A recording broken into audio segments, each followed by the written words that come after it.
입니다. 보아스가 룻을 식사 자리에 초대해서 함께 식사를 하는 장면입니다.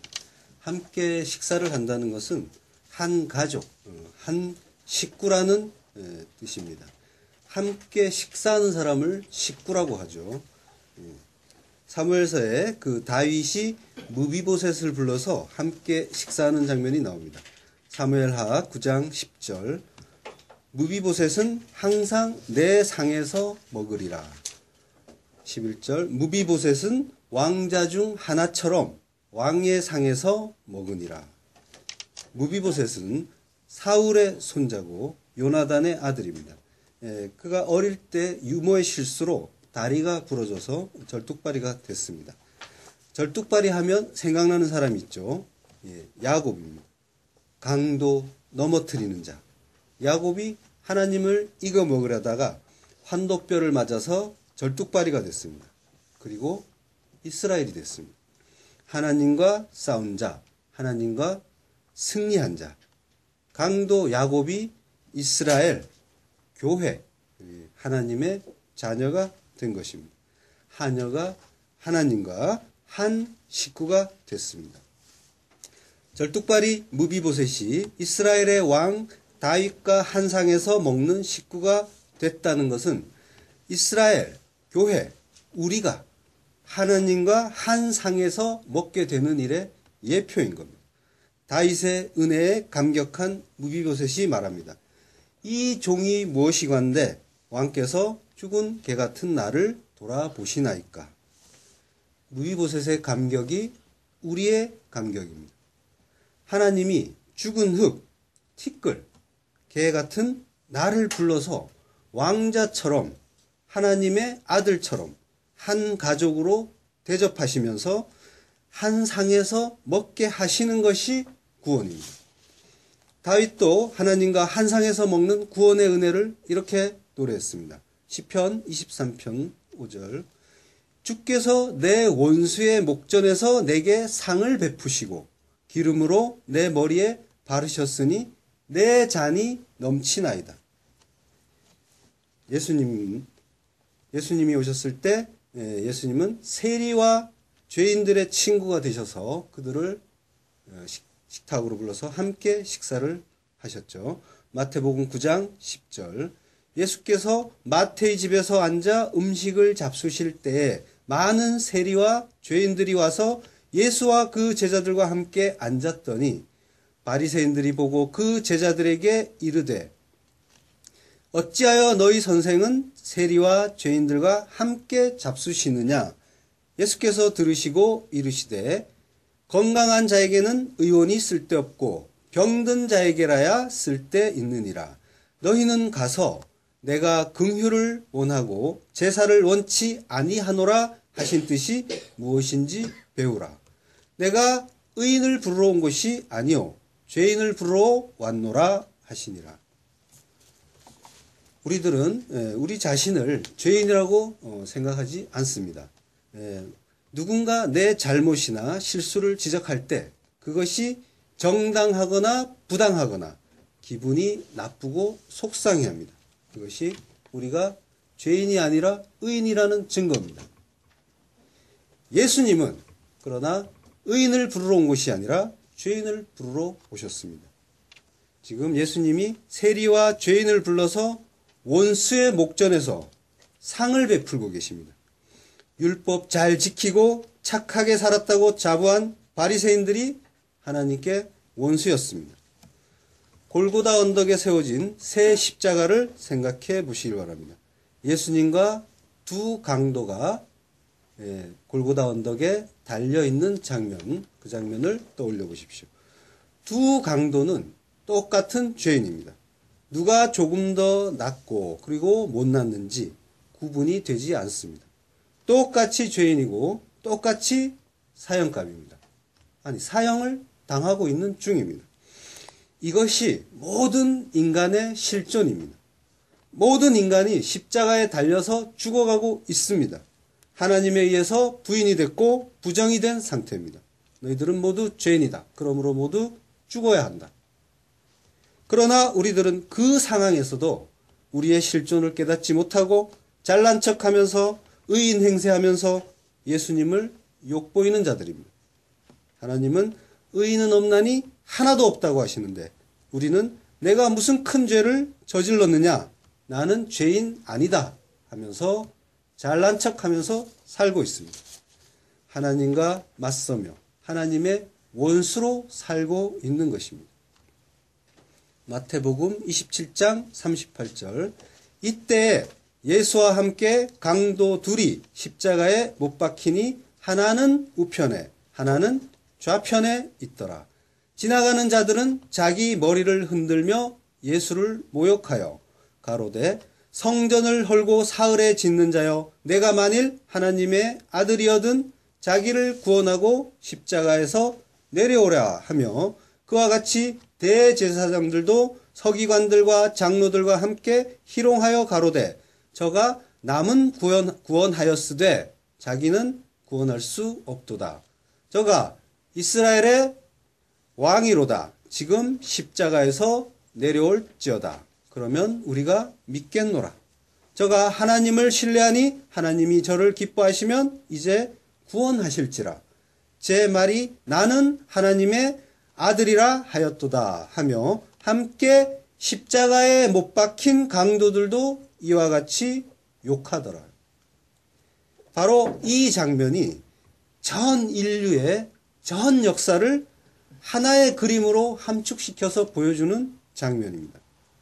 제자들은 다 도망갔고 그리고 유대인들 그리고 대제사장 서기관은 율법학자를 말합니다. 그리고 장로들이 모두 예수를 모욕하고 있고 그리고 죽어가는 좌우의 강도들조차 같이 욕하고 있습니다.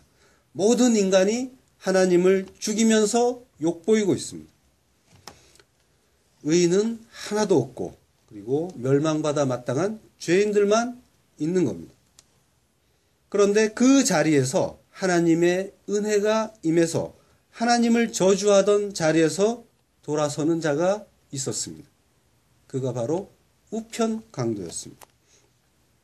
누가복음 23장 39절 달린 행악자 중 하나는 비방하여 가로되 내가 그리스도가 아니냐 너와 우리를 구원하라 하되 하나는 그 사람을 꾸짖어 가로되 내가 동일한 정죄를 받고서도 하나님을 두려워 아니하느냐 우리는 우리의 행한 일에 상당한 보응을 받는 것이니 이에 당연하거니와 이 사람의 행한 것은 옳지 않은 것이 없느니라 하고 가로되 예수여 당신의 나라에 임하실 때에 나를 생각하소서 하니 예수께서 이르시되 내가 진실로 내게 이르노니 오늘 내가 나와 함께 낙원에 있으리라 하시니라. 우편 강도는 조금 전까지만 해도 모든 사람과 합세해서 예수를 욕하던 자였습니다. 그런데 어떻게 구원을 받았습니까? 그가 그 오른편에 우편의 강도가 예수님과 함께 낙원에 있게 되는 그런 그 변화가 어떤 일 때문에 가능했습니까? 그가 나은 것이 무엇이 있습니까? 왼편 강도보다 나은 것이 하나도 없습니다. 똑같이 죄를 졌고 똑같이 사형을 받고 죽어가던 자였습니다. 착한 일을 더한 것도 아니고요. 똑같이 악한 일을 했던 행악자였습니다. 강도였고 그리고 끝까지 예수님을 욕하고 저주하다가 그런데 어느 순간 하나님의 은혜가 임해서 눈과 귀가 열려서 예수 그리스도를 알아본 그 한 순간밖에는 다른 점이 하나도 없습니다. 그리고 그는 이 한마디를 했습니다. 예수여 당신의 나라에 임하실 때 나를 생각하소서.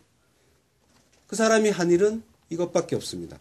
예수 의지한 일밖에 없습니다. 당신의 나라에 임하실 때 나를 생각해 주세요. 우리가 할 수 있는 일은 이것밖에 없습니다. 나를 불쌍히 여기고 한 번만 돌아봐 주세요.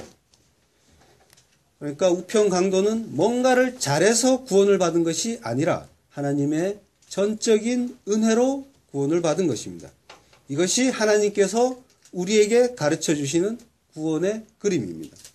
죽을 수밖에 없는 죄인들이 사형 판결을 받고 죽어가고 있는데, 그러다가 어떤 이에게 은혜로 거저 구원이 임하는 것입니다. 사면령이 내려지는 겁니다. 그게 답니다. 내가 죄인이라는 사실이 진정으로 깨달아지기를 바랍니다. 아직도 내가 왜 죄인이냐 하시면은 조금 더 고민을 해 보셔야 하고요. 그것이 진정으로 깨달아지는 것이 은혜입니다. 우리는 말로, 입술로는 내가 죄인이라고 말을 할 수는 있습니다. 그리고 많이 했습니다. 그렇지만 진정으로 내가 깨달아져서 내가 죄인이라는 고백을 하기는 어렵습니다. 사도 바울이 내가 죄인 중에 괴수다라고 고백했습니다. 나쁜 놈 중에 가장 나쁜 놈, 죄인 중에 괴수. 그 고백을 말려냈습니다. 사도 바울이 그 고백을 어느 날 문득 깨달아져서 한 것이 아닙니다. 매일매일 하나님에 의해서 그 자리로 밀려 내려간 것입니다. 그가 무슨 큰 잘못을 한 것도 아닙니다. 복음을 전하느라 고생만 실컷 했습니다. 사역 기간의 반은 감옥에서 보냈습니다. 그런데 내가 죄인 중에 괴수다라고 고백을 했습니다. 인간 자체의 실존이 그러하다는 것을 사도 바울이 깨달은 겁니다. 예수님과 함께 매달린 그 두 강도를 꼭 기억하시길 바랍니다. 우리는 모두 그 강도들입니다. 어느 쪽 강도냐? 우편 강도냐? 좌편 강도냐? 그 갈림만 남았습니다. 그 자리에서 살 수 있는 길은 은혜밖에 없습니다.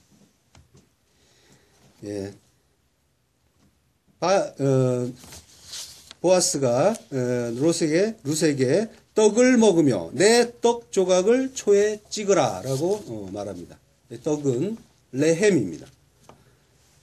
베들레헴이 떡집, 양식의 집이라고 했죠. 말씀의 성전 벳레헴입니다. 벳은 집입니다. 그러니까 지금 그 보아스가 룻에게 레헴을 먹으라라고 하는 겁니다. 그러니까 들에서 주님이 상을 베풀면서 레헴, 떡을 먹으라고 하는 것입니다. 말씀의 성전의 그 들에서.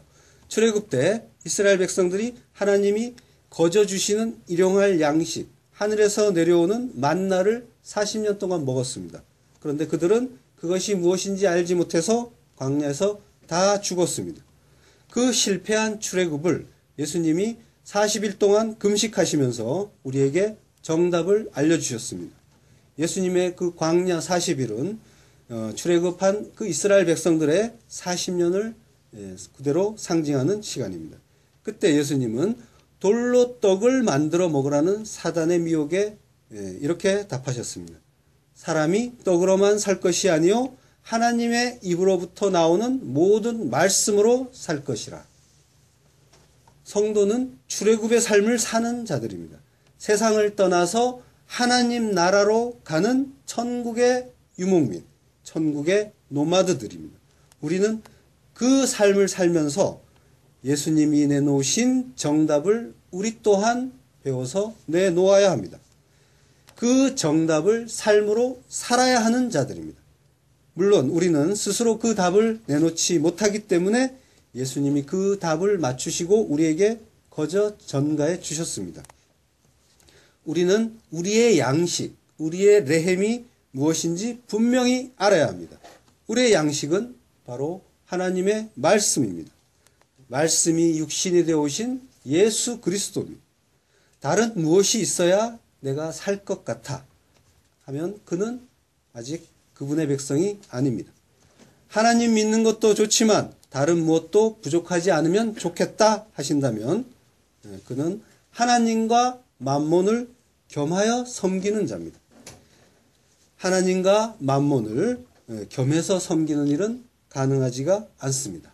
그럴 수 없느니라. 예수님은 그럴 수 없다고 하셨습니다. 마음을 다하고 성품을 다하고 힘을 다하여 오직 하나님만 사랑하라고 하셨습니다. 이리로 와서 떡을 먹으며 내 떡조각을 초에 찍으라. 보아스가 그 룻에게 떡조각을 초에 찍어서 먹으라고 합니다. 초는 호메츠라고 합니다. 이 초는 포도주나 술이 씌어진 것, 그것을 가리키는 말입니다. 떡을 먹을 때 이걸 곁들여 먹지 않으면 목이 메어서 잘 넘어가지 않게 되죠. 그래서 이걸 곁들여서 먹으면은 잘 넘어가기 때문에 초에 찍어 먹는 음식입니다. 근데 예수님도 목이 마르실 때 이 초를 드셨습니다. 요한복음 19장 28절. 이후에 예수께서 모든 일이 이룬 줄 아시고 성경으로 응하게 하려 하사 가라사대 내가 목마르다 하시니 거기 신포도주가 가득히 담긴 그릇이 있는지라. 사람들이 신포도주를 먹으면 해흉을 우슬초에 메어 예수의 입에 대니 예수께서 신포도주를 받으신 후 가라사대 다 이루었다 하시고 머리를 숙이시고 영원히 돌아가시더라. 예수님이 마신 신포도주가 바로 초입니다. 호메츠라고 하는. 내가 목마르다 하시니까 사람들이 신포도주를 먹으면 해흉을 우슬초에 메어서 입에다가 갖다 댔습니다. 그런 그 신포도주 덕분에 목이 마르지 않게 된다는 거죠. 그걸 서로 알고 있는 겁니다. 신포도주는 바로 이런 효능이 있는 음식이었습니다. 근데 이 일, 예수께서 우슬초에 발린 신포도주를 받으시고 다 이루었다 하셨습니다. 테텔레스타이. 그러니까 이 일이 성경으로 응하게 하려고 하신 일이라고 성경 기자가 말하고 있습니다. 무엇을 이루려고 하셨을까요?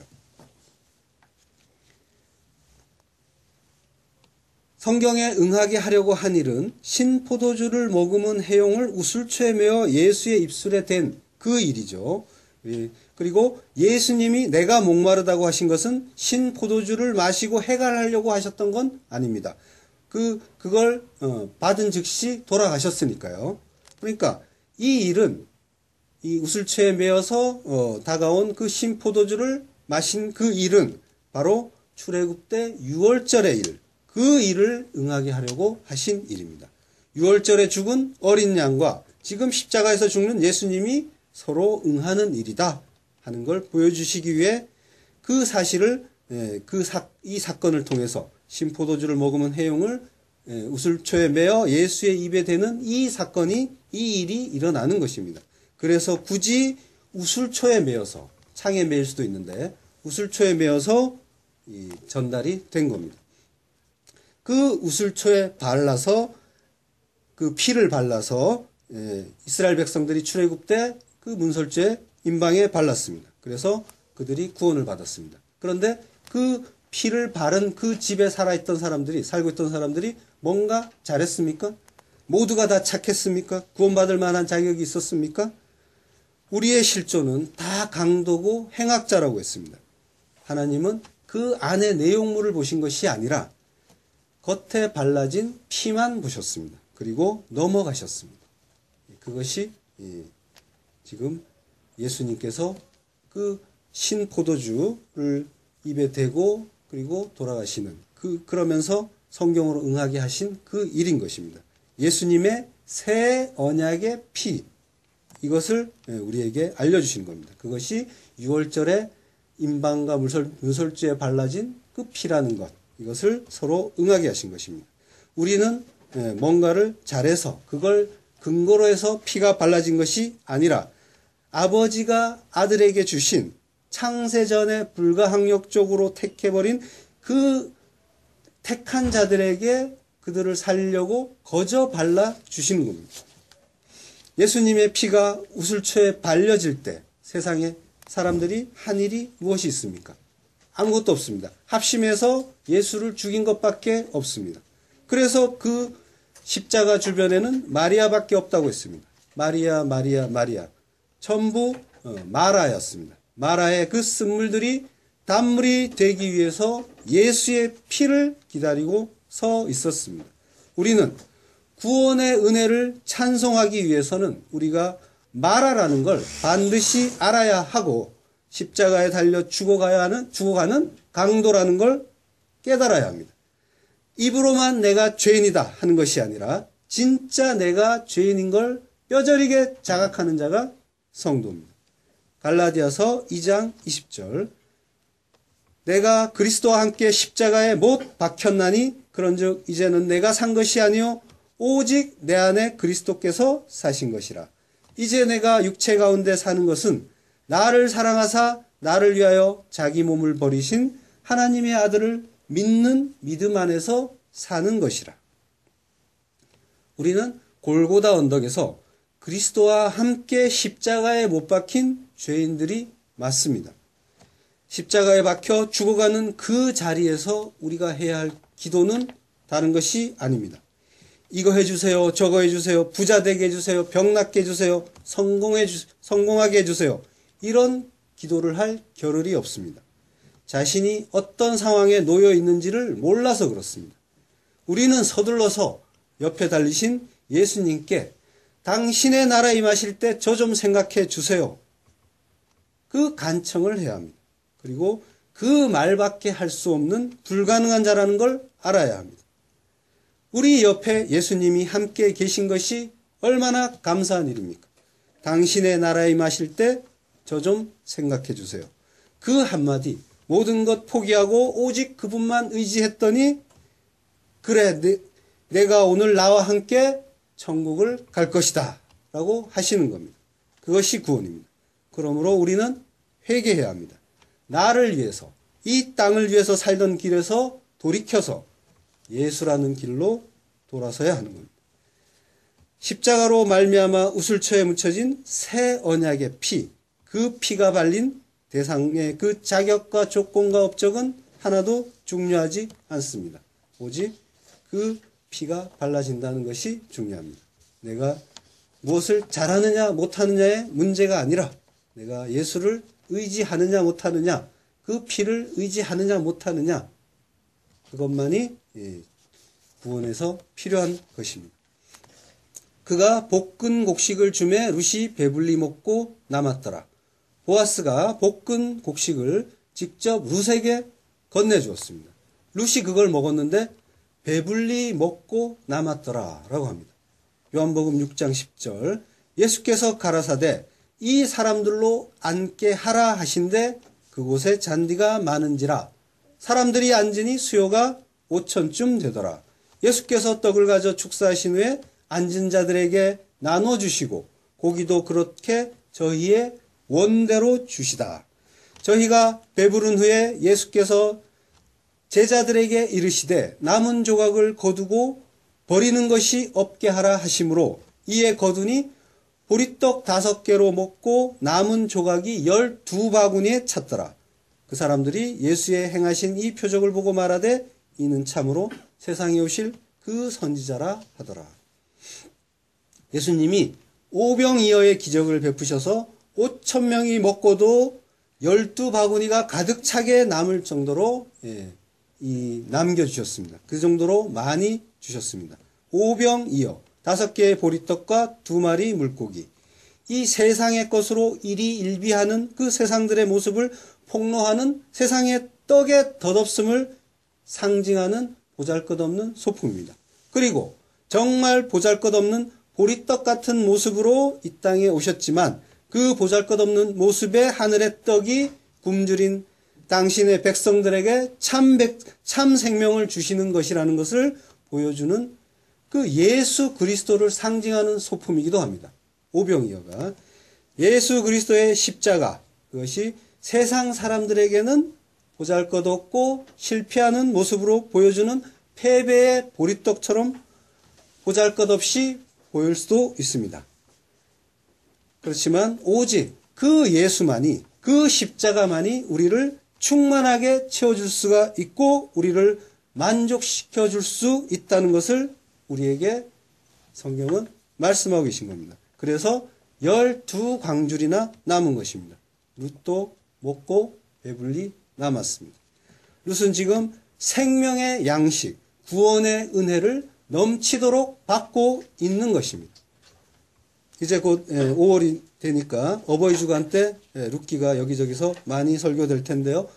룻기는 시어머니 잘 공양했더니 좋은 남자 만나서 잘 먹고 잘 사는 그런 이야기가 아닙니다. 바로 구원의 복음, 예수 그리스도 이야기입니다. 오병이어의 기적이 그 열왕기하에서도 먼저 나타난 바가 있습니다. 열왕기하 4장 42절 한 사람이 바알 살리사에서부터 와서 처음 익은 식물 곧 보리떡 이식과 또 자루에 담은 채소를 하나님의 사람에게 드린지라 저가 가로되 무리에게 주어 먹게 하라. 그 사환이 가로되 어찌미니까 이것을 100명에게 베풀겠나이까 하나 엘리사는 또 가로되 무리에게 주어 먹게 하라.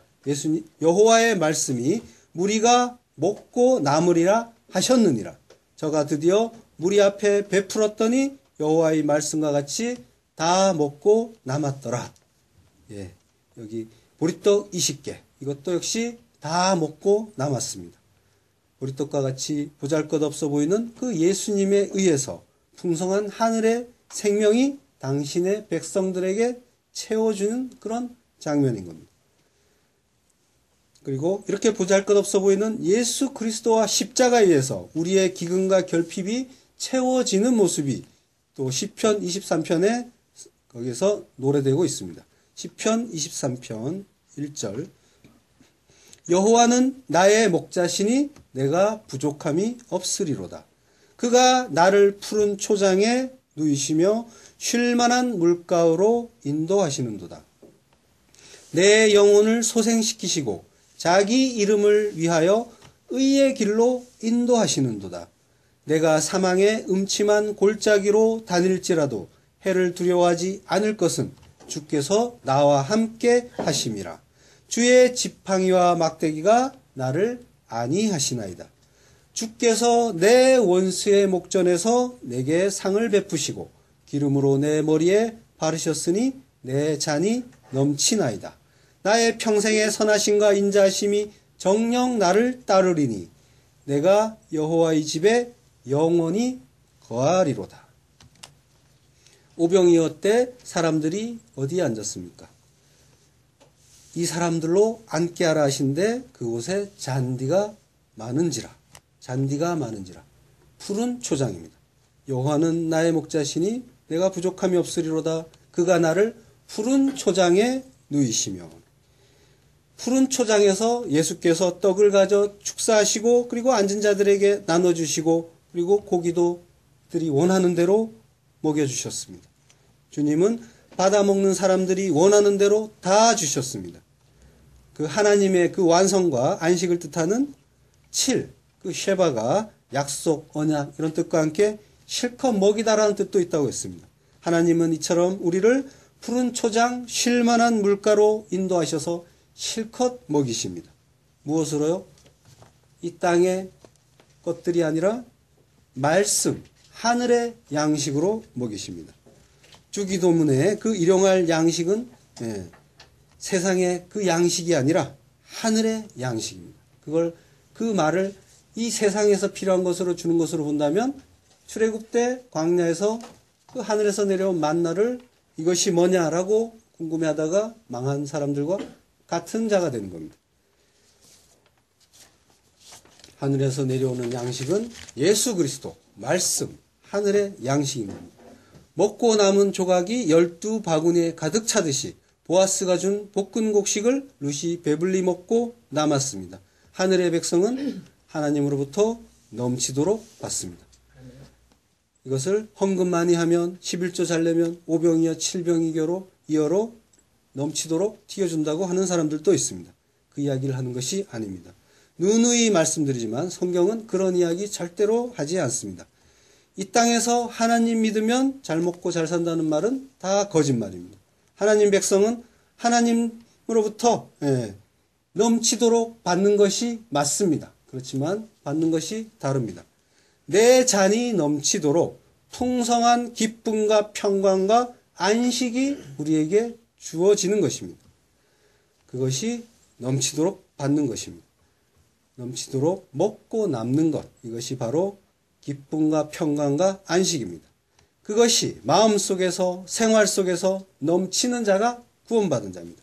여전히 마음이 불안하고 불편하고 기쁨이 없이 괴롭고 불평불만이 넘치고 있다면 그러면서 하나님으로부터 뭔가 다른 어떤 것, 이 땅의 것들을 얻어내길 바라고 있다면 그는 성도가 아닌 겁니다. 하나님은 우리에게 기쁨과 평안과 안식을 주십니다. 하늘의 양식 말씀을 통해서 평안을 너희에게 끼치노니 곧 나의 평안을 너희에게 주노라. 내가 너희에게 주는 것은 세상이 주는 것 같이 아니하니라. 너희의 마음에 근심도 말고 두려워하지도 말라. 이것을 너희에게 이름은 너희로 내 안에서 평안을 누리게 하려 함이라. 세상에서 너희가 환난을 당하나 담대하라. 내가 세상을 이기었노라. 너희에게 평강이 있을지어다. 너희에게 평강이 있을지어다. 하나님이, 예수님이 하시는 말씀, 우리에게 주시는 말씀은 바로 이것입니다. 바로 이런 그 하늘의 평안, 하늘의 기쁨, 이것으로 우리는 구원을 받은 자들은 그것을 받아서 누리는 것입니다. 겉으로 보이는 인생은 보리떡같이 보잘것없어 보일 수도 있습니다. 그러나 지금 우리는 그 보리떡으로 이 땅에 오신 예수 그리스도를 닮아서 그 삶을, 그 보리떡 같은 삶을 살고 있는 겁니다. 그것으로 만족하면서. 그러면서 우리의 잔은 충만히 흘러 넘치고 있는 겁니다. 하나님을 만난 자들은 세상의 것들이 아니라 하늘의 것, 사랑과 온유와 섬김과 용서와 인내와 절제와 그리고 평강이라는 하늘의 열매들로 흘러 넘치게 되어 있습니다. 그것이 넘치는 자들이 바로 하늘의 백성입니다. 우리의 잔은 반드시 그러한 성령의 열매들로 넘쳐야 합니다. 신앙생활은 바로 그 자리로 가는 것입니다. 하늘의 것들은 이처럼 모든 것들이 다 눈에 보이지 않죠. 바로 믿음의 눈으로만 보이는 것들입니다. 사랑과 온유와 섬김과 용서와 인내, 절제, 평강. 눈에 보이지 않습니다. 믿음의 눈으로만 보입니다. 그런 것들이 아니라 눈에 보이는 어떤 것을 기대한다면 그 사람은 굳이 교회에 나올 필요가 없는 겁니다. 그런 것들을 잘 채워주는 곳은 따로 있습니다. 무신론자들도 잘 알고 있습니다. 그걸 바라봄의 법칙이라고 합니다.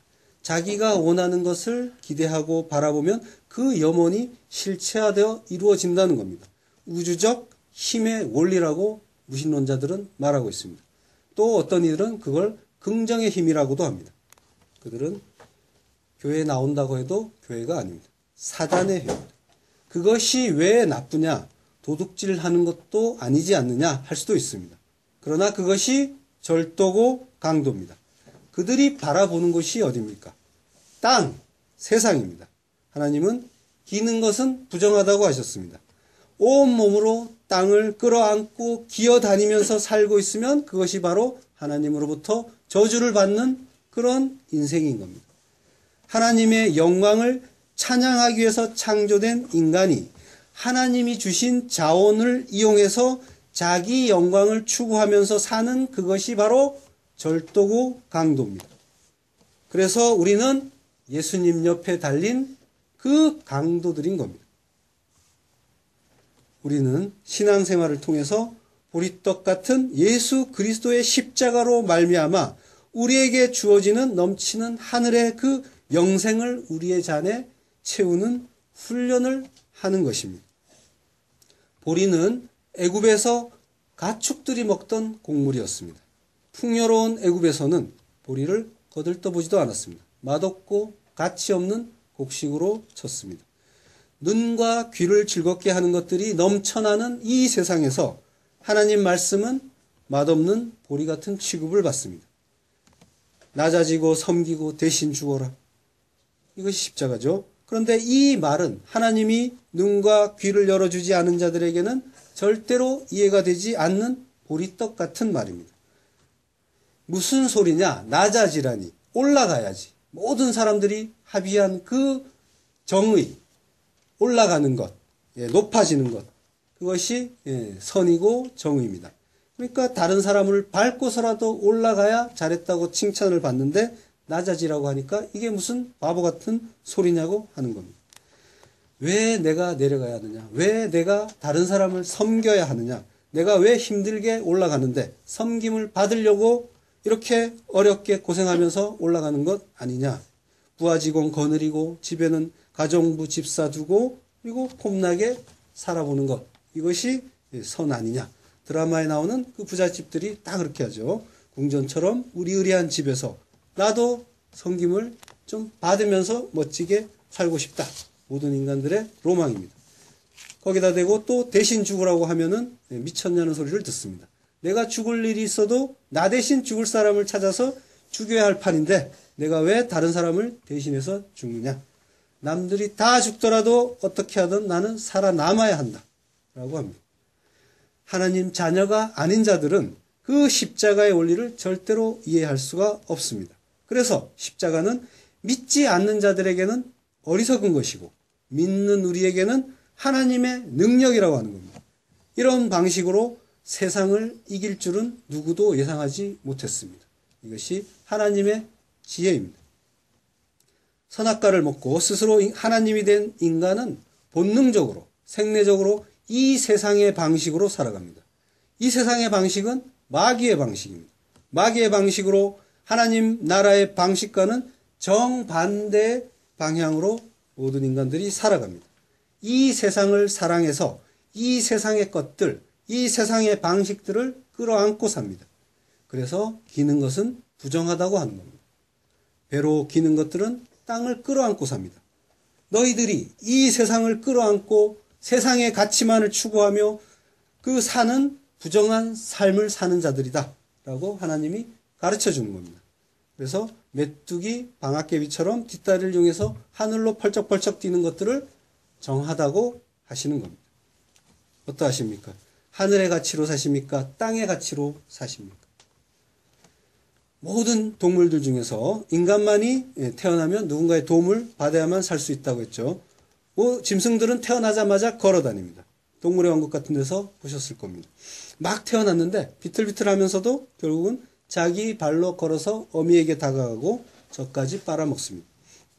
그러나 인간은 태어났을 때 눈도 못 뜨고 고개도 혼자 못 가누는 무력한 존재입니다. 너희는 누군가의 도움을 받아야만 살 수 있는 존재다라는 겁니다. 스스로 살 수 있는 존재가 아니다. 누군가를 믿고 의지하는 존재다. 이걸 가르쳐 주시는 겁니다. 그리고 어릴 때는 기어다니죠. 부정한 존재라는 겁니다. 의는 없나니 하나도 없다. 모든 인간이 부정한 그런 존재고 그래서 죽을 수밖에 없는 존재라는 걸 알려주시는 겁니다. 그러니까 진리를 깨닫고 우뚝 서야만 되는 겁니다. 진리로 우뚝 서라. 쿰, 이 스템이라고 했죠. 일어나라 소녀야, 달리다 굼. 예수님이 우리에게 하시는 말씀입니다. 나의 신부야, 일어나라. 언제까지 땅만 끌어안고 죽은 시체, 좀비의 상태로 살아갈 것이냐. 그 말씀을 듣고 죽은 시체의 삶, 그 미망에서 깨어나서 일어나서 예수님 옆에 신부로 서는 것이 구원입니다.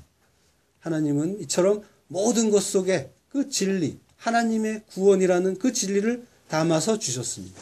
태어나서 자라는 것도 그 인생 속에도 다 진리가 들어있습니다. 세상의 그 모든 것들은 그걸 알아먹으라고 우리에게 주신 겁니다.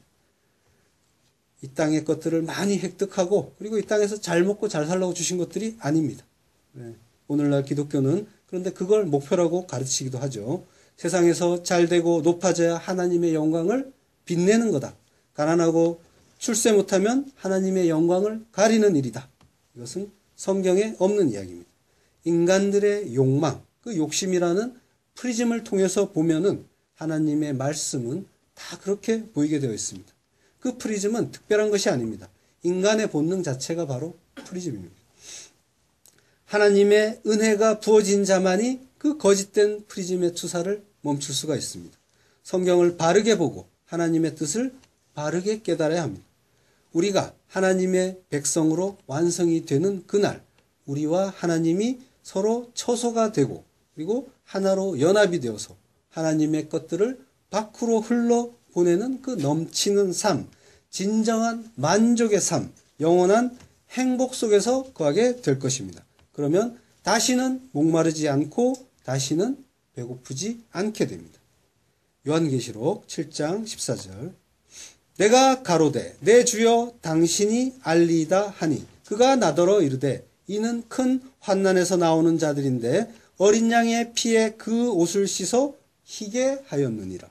그러므로 그들이 하나님의 보좌 앞에 있고 또 그의 성전에서 밤낮 하나님을 섬김에 보좌에 앉으시니가 그들 위에 장막을 치시리니 저희가 다시 줄이지도 아니하며 목마르지도 아니하고 해나 아무 뜨거운 기운에 상하지 아니할지니 이는 보좌 가운데 계신 어린 양이 저희의 목자가 되사 생명수 샘으로 인도하시고 하나님께서 저희 눈에서 모든 눈물을 씻어주실 것이미로라. 성도의 양식은 이 세상의 떡이 아닙니다. 우리를 진정 만족하게 하고 배부르게 하는 것은 하나님의 말씀이어야 합니다. 그 하나님의 말씀, 하나님의 언약만이 우리를 소망으로 이끌 수 있으며 우리는 그 소망을 품고 이 광야 같은 땅에서 진정한 만족과 기쁨과 안식과 행복을 맛볼 수 있는 겁니다. 우리 인간은 하나님의 말씀에 순종하며 그분께 의존하면서 살 때 가장 배가 부른 하나님 절대 의존적 존재이기 때문입니다. 요한복음 6장 35절 예수께서 가라사대 내가 곧 생명의 떡이니 내게 오는 자는 결코 줄이지 아니할 터요 나를 믿는 자는 영원히 목마르지 아니하리라. 하나님이 우리를 실컷 먹이고 싶어 한다고 하셨습니다. 그 실컷 먹이는 그 하늘의 양식, 그 양식을 지금 말씀의 성전 베들레헴 들판에서 그 양식에 줄인 자들을 식사 자리에 초대하시고 그리고 직접 양식을 건네 먹여 주시는 겁니다. 오늘 룻이 보아스에게 받아 먹은 것이 바로 그것입니다. 예수의 살과 피, 역시 구원의 이야기입니다. 추수하다가 흘린 이삭에 만족하고 상 아래 떨어지는 부스럭이라도 감지덕지할 이방 모압 여인 같은 우리들이지만 식탁으로 불러서 배불리 먹이고 그리고 심부로까지 삼아주시는 능하고 유력하신 깁보르 하일의 하나님입니다. 오늘 보아스가 하나님 예수 그리스도의 역할을 하고 있는 겁니다.